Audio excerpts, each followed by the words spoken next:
Brisbane, let's have a look. Good morning and welcome to Brisbane. Getting reform to Australia's national electricity market is important, urgent and requires a national response. We recently received, just 5 weeks ago, from Australia's Chief Scientist, an important blueprint for reform to the national electricity market. Today we are seeking to make substantial progress on that as we move to implementation. Are there any questions? The key issue, Minister, is the clean energy target, and that won't be on the table today. Well, there will be a discussion about the clean energy target, but the point, Mark, is that we received the report just 5 weeks ago.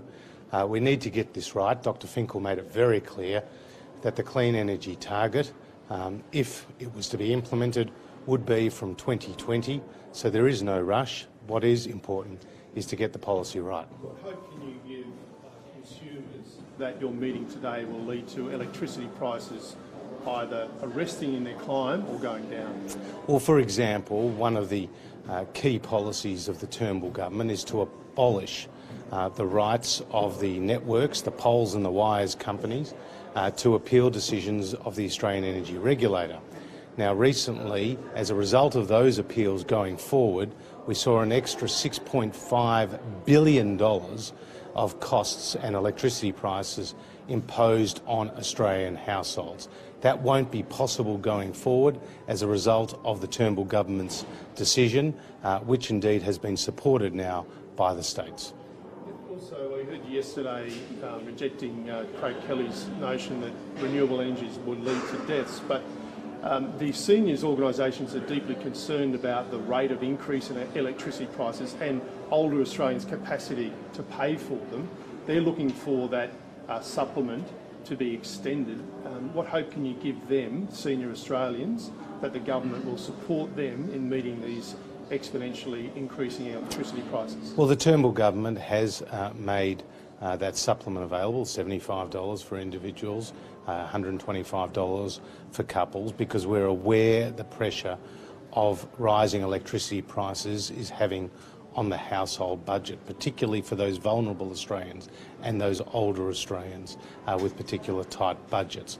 So we will continue to do everything we can to put downward pressure on prices, and that's what this meeting's focused on. It's focused on the implementation of the Finkel recommendations, particularly as they apply to the stability and the security of the system, but also how do we drive down electricity prices. But as well as driving them down, I mean, at their current high level, those people are struggling to meet their bills. What certainty can you give them that the government will continue to support them, either by extending the supplement or some other payment, to ensure they can meet their... Well, the best way to drive down electricity prices is to get reform to the market, and that is what the meeting today will focus on, and I'm confident that we can make substantial progress on the Finkel recommendations. You also know that the federal government has announced that we will be restricting gas exports because gas is increasingly setting the price of electricity.